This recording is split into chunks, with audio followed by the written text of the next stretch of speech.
Hello' everyone, কি খবৰ তোমালোকৰ? লাষ্ট ভিডিঅ'ত আমি অপেন ছিষ্টেমটো পঢ়িম বুলি কৈছিলোঁ, হয় না? লাষ্ট ভিডিঅ'ত আমি এইখিনিলৈকে পঢ়িলোঁ, পাৰ্পেচুৱেল ম'শ্যন মেচিন ওৱান সেইখিনিলৈকে পঢ়িলোঁ। এতিয়া আমি অপেন ছিষ্টেম বা ফ্ল' ছিষ্টেমটো আমি চাম বুলি কৈছিলোঁ, হয়নে? তো অপেন ছিষ্টেম মানে ফ্ল' ছিষ্টেম মানে কি? তোমালোকক যদি মই কওঁ ফ্লুইডটো ইফালৰ পৰা সোমাইছে আৰু ইফালৰ পৰা ওলাইছে, ইফালৰ পৰা সোমাইছে ইফালৰ পৰা ওলাইছে। তো সোমোৱা ওলোৱা যদি হৈ থাকে তেতিয়াহ'লে এইটো অপেন ছিষ্টেম বুলি কয়। তো অপেন ছিষ্টেম দুটা ধৰণৰ হ'ব পাৰে, এটা ষ্টেডি আৰু এটা আনষ্টেডি। আনষ্টেডিটোকে কি বুলি কয়? ট্ৰেঞ্জিয়েণ্ট বুলি কয়, ট্ৰেঞ্জিয়েণ্ট। ষ্টেডি আৰু আনষ্টেডি, ষ্টেডিটো হ'ব অপেন ছিষ্টেম ষ্টেডি আৰু আনষ্টেডিটো হ'ব অপেন ছিষ্টেম দুটা ধৰণৰ থাকে, ষ্টেডি আৰু আনষ্টেডি। আনষ্টেডিটোকে ট্ৰেঞ্জিয়েণ্ট বুলি কয়, ঠিক আছে? এতিয়া তোমালোকে অপেন ছিষ্টেমৰে ফৰ্মুলাটো জানিব লাগিব, এইটো জানিব লাগিব তোমালোকে, হা। এতিয়া তুমি ষ্টেডি ফ্ল' ইকুৱেশ্যনটো চোৱা, ষ্টেডি ফ্ল' ইকুৱেশ্যন বুলি কয়। তো এইটো ষ্টেডি ফ্ল' ইকুৱেশ্যনটো Q is equal to Q মানে heat is equal to work done external plus M ব্ৰেকেটত লিখিবা। এইকেইটা স্পেচিফিক হয়, specific enthalpy, specific kinetic energy, specific potential energy, সেইকাৰণে এম। আৰু এমটো যদি মাছ ৰেটটো যদি মাল্টিপ্লাই নকৰা তেতিয়াহ'লে তোমালোকে হেৰি দিব লাগিব, direct change in enthalpy, change in kinetic energy, change in potential energy. এতিয়া বৰ্তমান এমটো বাহিৰত লৈ লৈছোঁ, সেইকাৰণে specific change in specific enthalpy, change in specific kinetic energy, change in specific potential energy, সেইটো হ'ব Q is equal to W external plus M delta H plus delta K plus delta P E. বুজি, সেইটো formula মনত ৰাখিবা। এতিয়া নজলৰ কাৰণে কি হয় চোৱা, নজলৰ কাৰণে তোমালোকে মনত ৰাখিব লাগিব, নজলটো আমাৰ এইটো কি হয়? ইনচুলেটেড হয়। ইনচুলেটেড হয় কাৰণে আমাৰ হিটটো জিৰ' হৈ যাব। ৱৰ্ক ডানটো নজলৰ ক্ষেত্ৰতো ৱৰ্ক ডানটো জিৰ' হয়, তো ৱৰ্ক ডানটো জিৰ'। আৰু নজলটো কনভাৰ্জিং হয় আৰু ইফালে কি হয়? ডাইভাৰ্জিং হয়, হয়নে? তো কনভাৰ্জিং আৰু ডাইভাৰ্জিং হয় নজলটো, মনত ৰাখিবা। আৰু নজলত তোমাৰ যিহেতু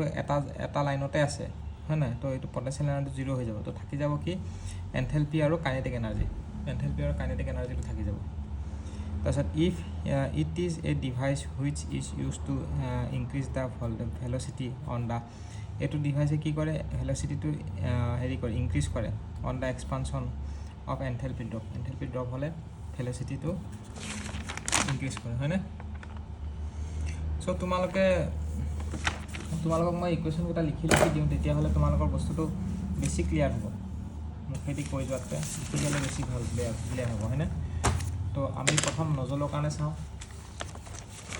নজলৰ কাৰণে কি হ'ব? ফৰ নজলৰ কাৰণে তোমালোকৰ হ'ব, আমি discharge Q is equal to W external work done plus mass rate, change in enthalpy, specific enthalpy, change in kinetic energy, specific kinetic energy মানে চেঞ্জ ইন পটেঞ্চিয়েল এনাৰ্জি। যিহেতু নজলটো এনেকুৱা হয়, কনভাৰ্জিং আৰু ডাইভাৰ্জিং হয় আৰু এটা লাইনতে আছে, হয়নে? এটা লাইনতে আছে, তো পটেঞ্চিয়েল এনাৰ্জিটো জিৰ' হৈ যাব। আৰু ইনচুলেটেড হয় কাৰণে এইটো জিৰ' হৈ যাব। আৰু নজলত ৱৰ্ক ডান নাই, সেইকাৰণে ৱৰ্ক ডানটো জিৰ' হৈ যাব। তো থাকি গ'ল এইটো,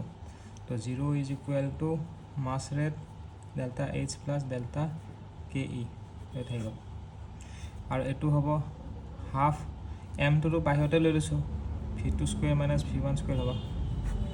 মানে চেঞ্জ হৈছে কাৰণে সেইটো হ'ব, এইটো ইকুৱেশ্যন মানে কাইনেটিক এনাৰ্জিটো এনেকুৱা হ'ব। তো এইটো ইয়াৰ পৰা তোমালোকে ওলাব পাৰিবা। আৰু এনথেলপি, তোমালোকৰ এনথেলপি ইউনিটটো কি হয়? এনথেলপি ইউনিটটো যদি এনথেলপি ইউনিটটো যদি চোৱা তেতিয়াহ'লে হ'ব কিলো জুল, হা। কিন্তু স্পেচিফিক এনথেলপি ইউনিটটো কি হ'ব? কিলো জুল পাৰ কেজি, কাৰণ মাছটো আমি কমন লৈ লওঁ যে, সেইকাৰণে কিলো জুল পাৰ কেজি হ'ব। এতিয়া ফ্লুইড মেকানিক্সত নজলৰ ফৰ নজল, এইটো জাষ্ট এনে বাকচত বনাই ৰাখিবা, নজল ইন ফ্লুইড মেকানিক্সতো নজলৰ কনচেপ্টটো আহে যে, তাতে যোনটো আমি এনথেলপি ইকুৱেশ্যন লিখোঁ, চেঞ্জ ইন এনথেলপি, ইয়াতেতো চেঞ্জ ইন এনথেলপিটো আমি লিখিম H2 মাইনাছ H1, হয় নাই? থাৰ্মোডাইনামিক্স। কিন্তু ইয়াতে যোনটো ফ্লুইড মেকানিক্স আছে তাতে আমি লিখিম P2 মাইনাছ P1 ডিভাইড বাই ৰৌ। P2 আৰু P1 কি হয়? প্ৰেছাৰ হয়। আৰু এইটো কুৱেশ্যন গেটত আহিছে দেই, সেইকাৰণে মই সুধিছোঁ, তো সেইকাৰণে তোমালোকক কৈছোঁ। এতিয়া তোমালোকে ডিফিউজাৰটো চোৱা, ডিফিউজাৰ কি হয়? ডিফিউজাৰটো এনেকুৱা হ'ব, ঠিক আছে? এনেকুৱা হ'ব আৰু এইখিনি ইনচুলেটেড হ'ব। ইনচুলেটেড হ'ব মানে হিট ডাউনটো জিৰ' হৈ যায়। এইটো ডিফিউজাৰৰ কাম হ'ল to decrease decrease velocity of ফ্লুইডৰ ভেল'চিটিটো আমি ডিক্ৰিজ কৰি দিওঁ হয়নে তো আমাৰ ইকুৱেশ্যনটো কি আছিলে steady flow' ইকুৱেশ্যনটো W external plus m dot delta H plus delta kinetic energy plus delta potential energy হয়নে তো এইটোতো 0 হৈ যাব কাৰণ ইনসুলেটেড হয় ৱৰ্ক ডাউনটো 0 আৰু পটেনশিয়েল এনাৰ্জিটো 0 যেহেতু এটা লাইনতে আছে তো থাকি গ'ল কি 0 is equal two m dot টো ইফালে আহিলে 0 হৈ যাব m dot টো ইফালে আহি মানে ক্ৰছ মাল্টিপ্লাই কৰিলে তো 0 হ'ব তো থাকি গ'ল delta H plus delta kinetic energy হয়নে তো 0 is equal to h2 minus h1 plus half v2 square minus v1 square লিখিব তো ইয়াৰ পৰা যি লাগে ওলাই ল'ব পাৰিবা তো v1 টো জেনাৰেলি কি হ'ব এবাৰ সাপোজ v2 ওলাব লাগে v2 ওলাই ল'বা যি লাগে সেইটো ওলাই ল'ব পাৰিবা বুজি পাইছা নেক্সট তোমালোকে লিখা থ্ৰটল ফ্ল'টো বেলেগ একো নহয় এইটো হ'ল কনষ্ট্ৰিক্টেড পেছেজ বুলি কোৱা হয় কনষ্ট্ৰিক্টেড পেছেজ বুলি কিয় কোৱা হৈছে কাৰণ এই ডায়াগ্ৰামটো চালে বুজি পাবা সো এইটো হৈ গ'ল থ্ৰটলিং ইফালৰ পৰা ফ্লুইড গৈছে এইটো তললৈ এই ভালভটো যদি তললৈ নমাই দিয়া তো ৰাস্তাটো সৰু হৈ গ'ল তো কনষ্ট্ৰিক্ট হৈ গ'ল তো সেইকাৰণে থ্ৰটলিংটো কনষ্ট্ৰিক্টেড প্ৰচেছ বুলি কোৱা হৈছে বুজি পাইছা কনষ্ট্ৰিক্টেড পেছেজ তো থ্ৰটলিঙৰ কিছুমান তোমাৰ পইণ্টছ আছে এইকেইটা পইণ্টছ তোমালোকে মনত ৰাখিব লাগিব যেনেকৈ এইকেইটা পইণ্টছ এইকেইটা চোৱা থ্ৰটলিং ডিভাইজত কি দিয়া আছে throttling device is a steady flow' restricting device এইটো এটা ৰেষ্ট্ৰিক্টিং ডিভাইচ হয় হুইচ কজেছ প্ৰেছাৰ ড্ৰপ ত' এইটোৱে মানে কি কৰে প্ৰেছাৰ ড্ৰপ কজ কৰিছে প্ৰেছাৰ ড্ৰপ অফ দ্য ফ্লুইডৰ প্ৰেছাৰ ড্ৰপটো কজ কৰিছে বুজি পাইছা নেক্সট তোমালোকে লিখিব পাৰা যে throttling devices produces a pressure drop এইটোতো আমি পঢ়িলোঁ without involving any control volume work involve নকৰাকৈ আমি কি কৰিছোঁ প্ৰেছাৰ ড্ৰপটো আমি প্ৰডিউচ কৰিছে হয়নে তো যেনেকৈ তোমালোকৰ এক্সাম্পল থ্ৰটলিঙৰ এক্সাম্পল কি আছে অৰিফিচ আছে পাৰ্চিয়েলি অপেন এডজাষ্টেবল ভাল্ভ যোনটো মই অলৰেডি ডায়েগ্ৰাম দেখালোঁ তাৰপিছত পৰাছ প্লাগ আছে পৰাছ প্লাগটো কেপিলাৰী টিউব এইবোৰ চব থ্ৰটলিং ডিভাইচ হয় ঠিক আছে নেক্সট তোমালোকৰ আৰু কিছুমান পইণ্টছ আছে যেনেকৈ তোমাৰ থ্ৰটলিংটো ইৰিভাৰ্চিবল প্ৰচেছ হয় সেইটো মনত ৰাখিবা থ্ৰটলিংটো কি হয় ইৰিভাৰ্চিবল প্ৰচেছ এইটো থ্ৰটলিংটো কনষ্টেণ্ট এনথেলপি প্ৰচেছ হয় তো সেইকাৰণে কনষ্টেণ্ট এনথেলপি চ' আইচেণ্ট্ৰপিক প্ৰচেছ বুলিও ক'ব পাৰা আইচেণ্ট্ৰপিক প্ৰচেছ কনষ্টেণ্ট এনথেলপিকটো কি বুলি কয় যেনেকৈ তোমাৰ কনষ্টেণ্ট এনট্ৰপিটোক এডিয়াবেটিক প্ৰচেছ বুলি কয় তেনেকৈ কনষ্টেণ্ট এনথেলপিটোক কি বুলি কয় আইচেণ্ট্ৰপিক নহয় সৰি কনষ্টেণ্ট এনট্ৰপিটোক আইচেণ্ট্ৰপিক বুলি কয় হয়নে কনষ্টেণ্ট এনট্ৰপিটোক আইচেণ্ট্ৰপিক বুলি কয় আৰু কনষ্টেণ্ট এনথেলপিটোক কি বুলি কয় আইচেণ্ট্ৰেপিক এইটো আইচেণ্ট্ৰেপিক প্ৰচেছ হয় নেক্সট প্ৰেছাৰ ৰিডিউচেছ যেনেকৈ তোমাৰ প্ৰেছাৰ ড্ৰপ কৰে তো প্ৰেছাৰ ৰিডিউচ কৰে আৰু ইয়াতে ৱৰ্ক ডাউনৰ হিটটো 0 হয় এতিয়া আমি ইকুৱেশ্যন ষ্টেডি ষ্টেট ফ্ল' ইকুৱেশ্যনটো চাই লওঁ ইকুৱেশ্যনটো কি কৈছে Q is equal to W external তো ইয়াতে ডায়েগ্ৰামটো যদি ড্ৰ কৰা এনেকুৱা হ'ব আৰু এনেকুৱা বস্তুটো হ'ব এনেকুৱা হ'ব হয়নে আৰু ইয়াতে তোমালোকৰ ভাল্ভটো থাকিব এনেকুৱা তো এইফালৰ পৰা ফ্লুইডটো মানে ৰেষ্ট্ৰিক্ট কৰিছে মানে ৰেষ্ট্ৰিক্ট হৈছে তো এইটো 1 বুলি ধৰা আৰু এইটো 2 বুলি ধৰা হ'ব এইটো 2 পইণ্ট বুলি ধৰা তো Q is equal to W plus M delta H plus delta kinetic energy plus delta potential energy হয়নে এতিয়া যিহেতু এইটো ইনচুলেটেড হয় এইবিলাক ইনচুলেটেড চব ডিভাইচবোৰ ইনচুলেটেড থাকে তো এইটো হিট 0 W এক্সটাৰ্নেল কি হ'ব এইটো 0 হৈ যাব আৰু পটেনচিয়েল এনাৰ্জি 0 আৰু ইয়াতে তোমালোকৰ কাইনেটিক এনাৰ্জিটো 0 হ'ব কাইনেটিক এনাৰ্জি কিয় 0 হৈছে গম পাইছা নাই কাৰণ তোমাৰ পাছেছটো ৰেষ্ট্ৰিক্ট কৰিছে তো ইনলেট ভেল'চিটি আৰু আউটলেট ভেল'চিটি দুইটাই বহুত কম হ'ব 0 নহয় বহুত কম হ'ব আৰু ইমানে মানে তোমাৰ কি হ'ব মানে কি হয় ইনলেট আৰু আউটলেট ভেল'চিটি অলমষ্ট ছেমেই হয় বুজি পাইছা ইনলেট আৰু আউটলেট অলমষ্ট ছেম হয় যিহেতু পাথটো বহুত ৰেষ্ট্ৰিক্টেড হৈছে আৰু ভেল'চিটিটো বহুত কমেই হৈ যায় মানে তো সেইটো কাৰণে এইটো নেগলেক্টো কৰিব পাৰিবা দুইটা অলমষ্ট ছেম কাৰণে 0 হৈ যায় বুলি ধৰিব পাৰা ঠিক আছে তো থাকি গ'ল কি এনথেলপিটো 0 হৈ গ'ল সেইকাৰণে এনথেলপি 0 মানে কি এনথেলপি মানে H2 minus H1 0 H2 minus H1 মানে কি হৈ গ'ল তো H2 is equal two H1 হৈ গ'ল হয়নে তো এইটো H2 ইজ ইকুৱেল H মানে কি H ইজ কনষ্টেণ্ট তো H ইজ কনষ্টেণ্ট মানে এইটো আইচেণ্থেলপিক প্ৰচেছ হৈ গ'ল আইচেণ্থেলপিক প্ৰচেছ এইটো হৈ গ'ল আইচেণ্থেলপিক প্ৰচেছ হয়নে আৰু যিহেতু আইচেণ্থেলপিক প্ৰচেছ হৈছে এতিয়া যেহেতু আইচেণ্থেলপিক প্ৰচেছ হৈছে হয়নে যেহেতু ডেল্টা H2 0 হৈছে আমি জানো যে delta H is equal mCp delta T হয় তো আমাৰ এটো যদি 0 হৈ যায় তো ডেল্টা T তো 0 হ'ব না নাই ডেল্টা T তো 0 হ'ব আৰু ডেল্টা T তো যেহেতু 0 হৈছে তেনেহলে আমি জানো যে delta U is equal mCv delta T যেহেতু এটো 0 হৈছে তো আমাৰ ডেল্টা U তো কি হৈ যাব 0 হৈ যাব তো আমাৰ কি বস্তু 0 হৈ গ'ল চোৱা আমাৰ 0 হৈ গ'ল enthalpy change in enthalpy change in temperature change in internal energy গোটেইখিনি 0 হৈ গৈছে বুজি পাইছা আৰু থ্ৰটলিংটো কি হ'ব throttle flow is highly irreversible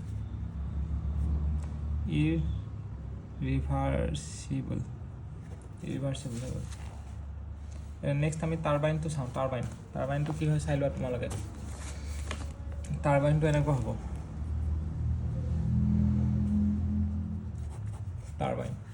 turbine তো কেনেকুৱা ধৰণৰ হ'ব এনেকুৱা ধৰণৰ হ'ব চোৱা এটো হৈ গ'ল তোমালোকৰ টাৰবাইন এটো হ'ব ইনসুলেশন তো হিট ট্ৰান্সফাৰ 0 হৈ যাব এটা টাৰবাইনত ৱৰ্ক থাকে না নাই টাৰবাইনত ৱৰ্ক থাকিব বুজি পাইছা টাৰবাইনত ৱৰ্ক থাকিব টাৰবাইন ৱৰ্ক থাকে নহয় তো ইফালে তো v1 ভেলোচিটি ইফালে হ'ব v2 ভেলোচিটি আৰু এটো ৰোটেট কৰিব মানে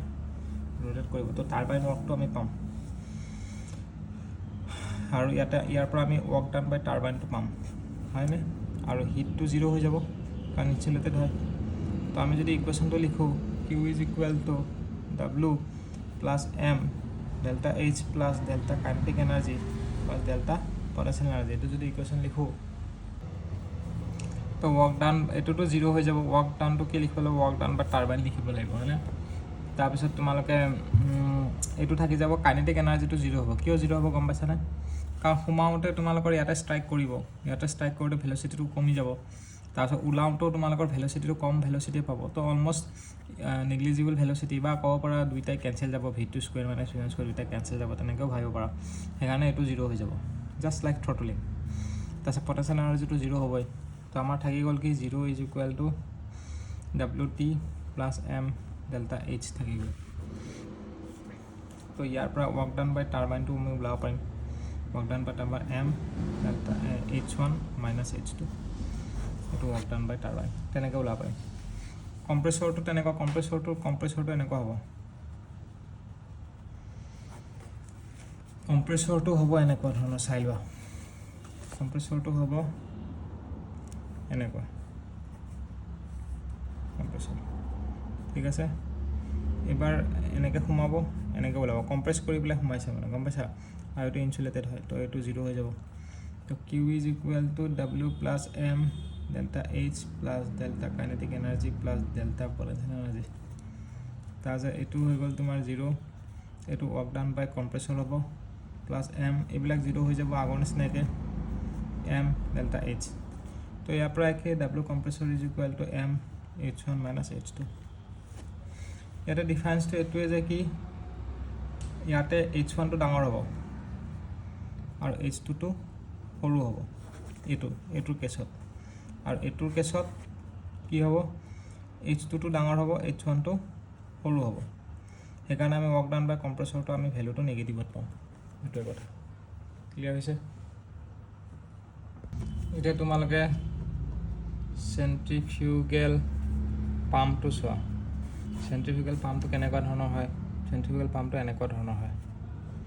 এনেকৈ যাব ঠিক আছে আৰু এটো বস্তু এনেকৈ আহিব এটো হৈ গ'ল সেন্ট্ৰিফিউগেল পাম্প তো সেন্ট্ৰিফিউগেল পাম্পত এটা ইফালে থাকিব পানী এইখিনি জায়গাত ওয়াটাৰ থাকিবতো এটো হ'ব স্যাম্প বুলি কয় স্যাম্প আৰু এটো 1 বুলি ধৰে ৰেফাৰেন্স নম্বৰ 1 আৰু এটো কি বুলি কয় সাকশন পাইপ হ'ব সেই পাম্পত আমি ৱৰ্ক ডানটো দিও আমি ৱৰ্ক ডান নাপাওঁ পাম্পৰ পৰা আমি ৱৰ্ক ডান দিও একাৰণে ৱৰ্ক ডান দিছো ঠিক আছে নেক্সট এটা ৰেফাৰেন্স পইণ্ট ধৰা এটো হ'ব ৰেফাৰেন্স পইণ্ট হয়নে আৰু এইটো 2 নম্বৰ পইণ্টটো ধৰা তো এইখিনি ৰেফাৰেঞ্চ পইণ্টৰ পৰা তললৈকে যদি যোৱা এইটো Z1 ভ্যালু বুলি ধৰা আৰু ওপৰলৈকে যদি যোৱা তেতিয়া Z2 ভ্যালু বুলি ধৰা এইটো Z1 Z2 মানে ডিসটেন্স আৰু Z1 Z2 তো আমি পাম্পৰ ক্ষেত্ৰত যেনেকৈ আমি ফ্লুইড মেকানিক্সত কি পাইছিলোঁ ডেল্টা H2 আৰু পাম্পটো ফ্লুইড মেকানিক্সৰো পোৰ্শন হয় তো ডেল্টা H2 আমি ইয়াতে এনেকৈ লিখিব লাগিব ঠিক আছে আৰু যেহেতু ইনসুলেটেড হয় তো Q ভ্যালুটো 0 হৈ যাব ওকে তো আমাৰ ইকুৱেশ্যনটো লিখা Q = W + M delta H plus delta kinetic energy plus the potential energy এবাৰ potential energy আছে কাৰণ ৰেফাৰেন্সৰ পৰা ওপৰত ফালে গৈছে তল ফালে গৈছে কাৰণে হয়নে তো এইটোটো 0 হৈ গ'ল তো এইটো 0 ওয়ার্ক ডান আমি দিছো তো ওয়ার্ক ডান দিছো আমি প্লাস m ডট মাস ৰেটত ধৰিছো আৰু ডেল্টা H ৰ ভ্যালুটো কি লিখিব লাগিব মাত্ৰ মই অলপ কলো ডেল্টা H ৰ ভ্যালুটো কি লিখিব লাগিব delta H2 P2 minus P1 divided by rho plus V2 square minus V1 square divided by 2 plus G potential energy to mgh m2 to আমি কমন লৈছো তো gh লিখিলে হল h2 কি লিখিম তলৰ ফালে নেগেটিভ হ'ব ফালে পজিটিভ হ'ব তো z2 পজিটিভ z2 যে h1 মাইনাস কি হ'ব ইফালে মাইনাস আৰু তল ফালে মাইনাস গৈছে তো মাইনাস গৈছে মানে কি হ'ব মাইনাস মাইনাস z1 হেতু হ'ব বা ৰেফাৰেন্সটো ইয়াতো ধৰিব পাৰা ডাইৰেক্ট ইয়াতে ধৰিলে z1 + z2 ইয়াতো একেই হৈছে এনসাৰটো z1 + z2 হৈছে না বেলেগো হোৱা নাই তো ৰেফাৰেন্সটো তলতো ধৰিব পাৰা তে z1 + z2 হ'ব এনেওতো তুমি এটো কৰিলো z1 + z2 হৈছে মাইনাস মাইনাস প্লাসে হৈ গ'ল তো ইয়াৰ পৰা তোমালোকে ওয়াৰ্ক ডানটো ওলাব পাৰিবা ওয়াৰ্ক ডানটো আমি নেগেটিভ পাম কাৰণ নেগেটিভ কিয় কাৰণে পাম কাৰণ আমি ওয়াৰ্ক দিছো সেইকাৰণে এনসাৰটো আমি নেগেটিভত পাম ইয়াতে আৰু এটা ইকুৱেশ্যন ব্যৱহাৰ হ'ব পাৰে ভেলোচিটিটো উলৱাৰ কাৰণে হেতু হৈ গ'ল তোমালোকৰ ডিসচাৰ্জৰ ইকুৱেশ্যনটো এটো হিট এনাৰ্জি এটো যোনটো আছে ডিসচাৰ্জ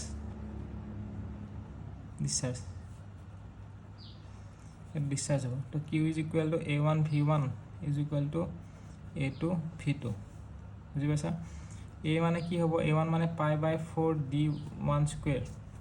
A2 হ'ব π/4 d2 স্কয়াৰ হ'ব A2 মানে A2 A এৰিয়াটো হ'ব d1 A এৰিয়াটো A ডায়ামিটাৰটো হ'ব d2 আৰু A এৰিয়াটো হ'ব d1 ডায়ামিটাৰটো তো ইয়াৰ পৰা ভেলোচিটিটো ওলাব পাৰিবা ওকে ক্লিয়াৰ হৈছে আজিৰ ভিডিওটো ইয়াতে শেষ কৰিলো নেক্সট আমি আৰু কন্টিনিউ কৰিম